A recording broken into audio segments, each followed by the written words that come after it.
नमस्कार मंडळी, सुप्रियाज होम किचनमध्ये आज तुम्ही सर्वांचा पुन्हा एकदा मनापासून स्वागत आहे। आज मी तुमच्यासाठी खास घेऊन आलेली आहे एक वेगळ्याच पद्धतीनं केलेलं एग करी, जे तुम्ही तुमच्या घरच्या घरी असणारे मसाल्यांचा वापर करून खूपच सोप्या पद्धतीनं मुलांसाठी करू शकता।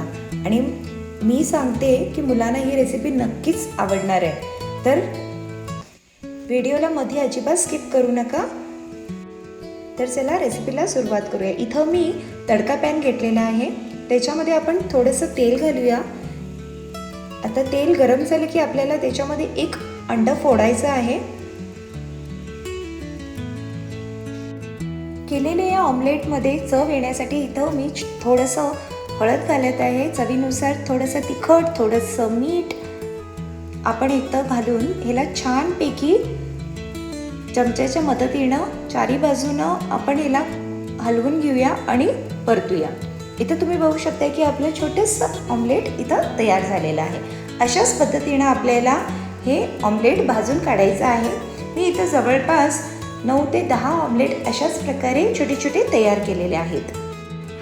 फक्त इथं आपल्याला काळजी घ्यायची आहे की जे आपण ही छोटीशी ऑमलेट तयार करत आहोत ते आतून सुद्धा व्यवस्थितपणे भाजले गेले पाहिजेत। तर इथं तुम्ही बघू शकता माझे इथं छोटे छोटे जे ऑमलेट आहेत 8 ते 9 पीसेस तयार झालेले आहेत। आता मी हे ना एक साईडला ठेवते आणि आपण पुढची प्रोसिजर इथं चालू करूया। तर इथं मी एक पॅन घेतलेला आहे। आता आपण ह्या पॅनला गरम करून घेऊया। पॅन छानपैकी गरम झालं की इथं 2 ते 3 छोटे पळी आपल्याला तेल घ्यायचे आहेत। आता आपण इथं तेल गरम करून घेऊया। तेल गरम झालं की ह्याच्यामध्ये आपल्याला 2 ते 3 तमालपत्री घालायची आहेत, ज्याला आपण तेजपत्ता पण म्हणतो। आता मी इथं 1 चमचा जिरं सुद्धा घातलेलं आहे आणि जिरं छानपैकी तडतडले सुद्धा गेलं आहे। आता मी इथं 4 मोठे कांदे बारीक चिरून घेतलेले आहेत। आता हे जे कांदे आहेत आपल्याला छानपैकी भाजून घ्यायचं आहे। सोनेरी कलर येई तोपर्यंत आपल्याला हे कांदे भाजून घ्यायचे आहे। त्याच्यासाठी मी इथं 1 चमचा मीठ सुद्धा घालत आहे। मीठ घातल्यामुळे आपला जो कांदा आहे छानपैकी लगेच भाजून येतं। इथं मी चिमटभर हिंग सुद्धा ॲड केलेली आहे आणि पाऊण चमचा इथं मी हळद सुद्धा घातलेली आहे। आता हे सर्व काही जे जिन्नस आपण इथं ॲड केले ते आपल्याला छानपैकी परतून घ्यायचं आहे। आता तुम्ही बघू शकता जो कांद्याचा टेक्स्चर आहे तो सुद्धा चेंज झालेला आहे आणि त्याला सोनेरी कलर सुद्धा आलेला आहे। इथं मी 2 मोठे टोमॅटो सुद्धा घेतलेले आहेत।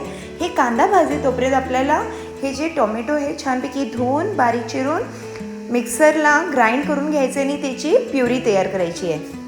आता इथं मी 1 चमचा आलं लसूणचं पेस्ट सुद्धा घेत आहे, ते सुद्धा आपल्याला छानपैकी भाजून घ्यायचं आहे आणि सर्व काही जिन्नस एकजीव करून घ्यायचे।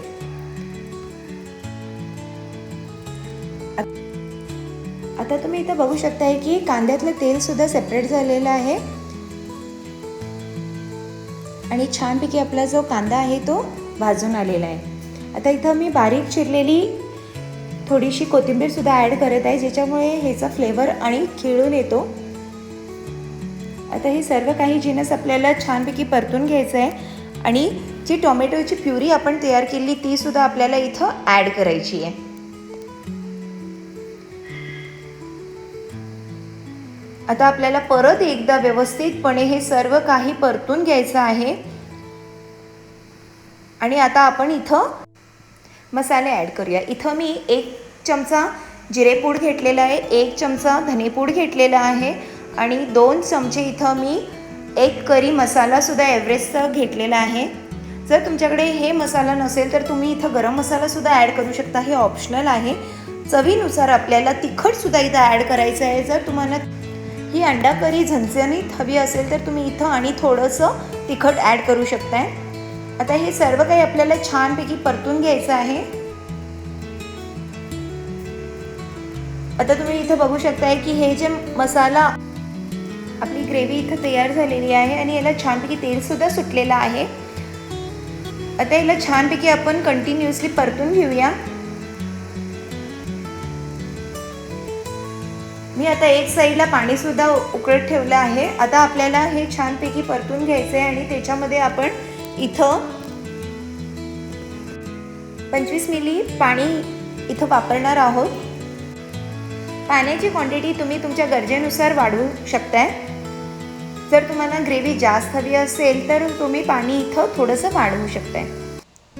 मला इथं ग्रेव्ही थोडीशी जास्त हवी होती म्हणून मी परत एकदा थोडंसं गरम पाणी इथं ॲड केलं आहे. का मी केले जे अंड्याचे जे कटलेट्स आहेत ते जास्त आहेत, ज्याच्यामुळे मला इथं ग्रेव्ही जास्त हवी. आता आपण ह्याला झाकून 5 मिनटं मस्तपैकी उकळी काढून घेऊया. आता इथं तुम्ही बघताय की उकळी छानपैकी ग्रेव्हीला सुटलेली आहे. आता मी इथं 2 चमचे कॉर्नफ्लॉवर घेतलेलं आहे आणि त्याची स्लरी तयार केली आणि ते सुद्धा इथं ॲड केले, ज्याच्यामुळे ह्याच्यामध्ये छानपैकी दाटसरपणासुद्धा आलेला आहे. आता आपण जे तयार केलेले जे एग्सचे कटलेट्स आहेत ते सुद्धा आपण इथं ॲड करत आहोत. आता एक एक करून सगळे जे छोटे छोटे आपण इथं एग्सचे कटलेट्स जे तयार केले आहेत ते आपण इथं ॲड केले आहे. आणि आपल्याला हे जास्त न हलवता छानपैकी उकळी काढून घ्यायची आहे. हे दिसायला जितकं सुंदर दिसते तितकंच हिची चव सुद्धा खूपच छान असते. तुम्ही नक्की हे ट्राय करून बघा आणि कमेंटमध्ये मला सांगायला अजिबात विसरू नका. अशाच नवीन नवीन रेसिपींसाठी लाईक, शेअर, सबस्क्राईब करायला विसरू नका आणि दिलेले बेल आयकॉनला क्लिक करा. आता इथं आपले जे एग करी आहे ती तयार झालेली आहे. आता लास्ट गार्निशिंग आपण ह्याला करूया. इथं मी हिरव्या मिरच्या सुद्धा लांब चिरून घेतलेल्या आहेत, ते सुद्धा आपल्याला ह्याच्यावरती गार्निश करायचं आहे. व्यवस्थितपणे आपल्याला पॅनमध्ये हे सर्व जे एग्सचे कटलेट्स आहेत ते ॲडजस्ट करायचे आहे, ज्याच्यामुळे सगळ्या पीसेसला छानपैकी हे मसाले लागतील आणि ह्याचा जो टेस्ट आहे तो आणखीन जास्त वाढेल. इथं मी गार्निशसुद्धा केलेला आहे आणि इथं बारीक चिरलेली कोथिंबीरसुद्धा आपल्याला घ्यायची आहे, जी आपण वरनं घालणार आहोत. आणि कस्तुरी मेथी ते सुद्धा आपल्याला छानपैकी बारीक क्रश करून ते सुद्धा आपल्याला वरच्यावरती ॲड करायचं आहे. आणि हे सर्व काही आपल्याला ह्याच्यावरती घालून छानपैकी उकळीसुद्धा काढून घ्यायची आहे, ज्याच्यामुळे जो आतल्या आतच स्टीम होऊन ह्याचा जो फ्लेवर आहे तो छानच येणार आहे. तुम्ही सुद्धा लवकरात लवकर ही रेसिपी नक्की ट्राय करा. आणि फुल रेसिपी पाहण्यासाठी आणि प्रतिसाद देण्यासाठी थँक्यू. अशाच नवीन नवीन झणझणीत रेसिपींसोबत परत एकदा भेटूया.